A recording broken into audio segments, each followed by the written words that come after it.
Untuk itu kita nak bersama melalui Skype dengan Dr. Ahmad Sani Arabi Al-Kahiri, Ketua Pegawai Eksekutif Majlis Perundingan Pertubuhan Islam Malaysia MAPIM. Selamat petang, Doktor. Ya, selamat petang, Hakim. Doktor, daripada kenyataan yang dikeluarkan oleh Istana Negara, apa maksud yang tersirat dan tersurat dalam titah yang di-Pertuan Agong yang perlu diberikan perhatian? Saya kira yang pertamanya bagi pihak rakyat, itu satu kelegaan yang besar apabila kita ini mempunyai satu lagi peringkat terakhir dalam sebarang krisis, iaitu perkenan Duli Yang Maha Mulia Tuanku untuk melihat dari pelbagai aspek dan apa yang diberikan nasihat oleh Tuanku Sultan ataupun Sultan-Sultan Melayu, memberi naratif baru, iaitu secara mudahnya adalah genjatan politik kerana kita berada di dalam keadaan gelombang pandemik yang kali kedua.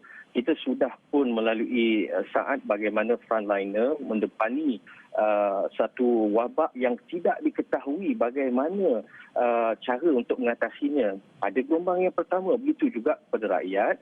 Mereka, kalau gelombang yang pertama ini, mereka tak boleh nak agak apa yang akan berlaku kepada pekerjaan mereka, kepada ekonomi maupun kepada negara secara keseluruhan.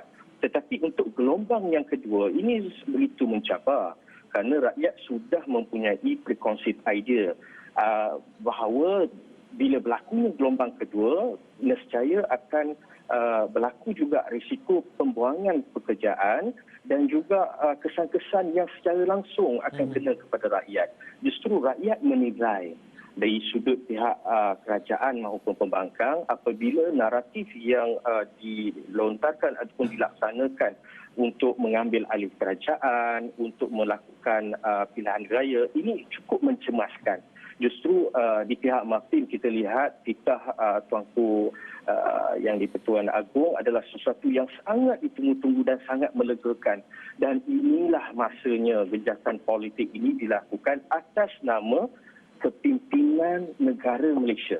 Tidak ada lagi perkataan pembangkang, tidak ada lagi perkataan kerajaan. Tetapi yang ada sekarang ini adalah kesemua MP, kesemua ahli politik bersatu padu, dan ini bukanlah sesuatu yang sukar untuk pemimpin Malaysia.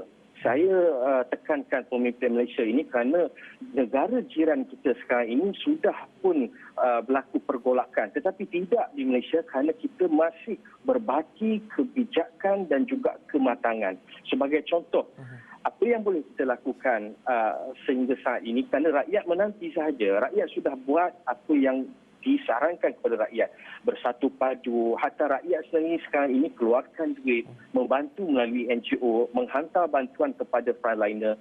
Sekarang ini rakyat menilai dan meminta daripada pihak pimpinan Malaysia untuk mereka juga menunjukkan kematangan yang sangat tuntas, yang sangat jelas untuk memberikan bukan sahaja pandangan tetapi pelaksanaan bagaimana kita dapat hentikan segala bentuk rasa cemas dalam hal politik, tetapi kita bantu dalam hal COVID-19. Sebagai contoh, saya bagi satu cadangan. Sekiranya berlaku kematian kepada calon-calon yang memegang kerusi di tempat-tempat tertentu, kita genjatan politik ini harus dinilai untuk tidak dilakukan pilihan raya kerana yang meninggal itu di luar kuasanya. Jadi diberikan interim kuasa kepada parti yang memerintah supaya tidak berlaku lagi apa yang disebutkan sebagai PRK dan sebagainya. Kesepaduan ini untuk tahun 2020 haruslah diakhiri dengan kerjasama pihak pembangkang dan kerajaan duduk sebagai pemimpin Malaysia. Itu yang MAPIM harapkan. Doktor, di atas kertas cadangan itu begitu sempurna kerana itulah kebanyakan kita, rakyat kebanyakan ataupun bahasa yang sering digunakan di media sosial, marhain ini rasakan terbaik. Tetapi adakah kita boleh menaruhkan keyakinan kepada ahli-ahli politik, mereka yang berada di Dewan Rakyat, mereka yang menduduki pejabat-pejabat politik untuk menolak segala jurang perbezaan ini dan bersama untuk memerangi musuh utama ketika ini, iaitu COVID-19? Saya kira sudah sampai masanya kita perlu cakap ini adalah hutang pihak pemimpin kepada rakyat. Kerana sekian masa kita melihat semua ini seolah-olah menghampiri kepada perkara retorik. Nampaknya cantik tetapi yang berlaku ini tidak boleh duduk sekali. Jadi hutang ini perlu dilunaskan dengan yang paling asas. Semua pihak duduk dalam satu meja dan berbincang. Kerana Malaysia ini kita bergaduh macam mana pun tetapi kita ada satu lagi, akhirnya kita boleh duduk berbincang. Jangan sampai ke satu ketika semua yang dititahkan oleh Baginda Agong, kita lihat, rakyat melihat bahawa di mana pelaksanaannya. Selepas 5 minit ciapan sudah keluar. Ini menghentam ini menghentam ini. Rakyat melihat. Jadi saya kira kebijaksanaan itu perlu diapit dengan kematangan dan juga diapit dengan adab seorang pemimpin untuk menyantuni rakyat. Makin kita melihat dari sudut siapa saja yang menyantuni rakyat adalah frontliner.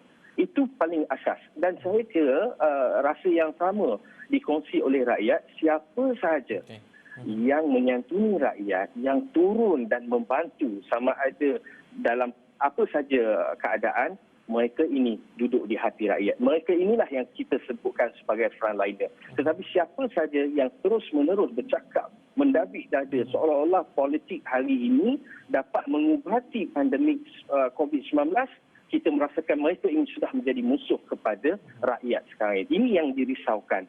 Justru ambillah peluang, duduk berbincang dan langsungkan pelaksanaan agenda-agenda yang pertamanya mengambil hati rakyat. Mengambil rasa cemas rakyat ditukarkan dalam bentuk pelaksanaan yang dekat dengan rakyat.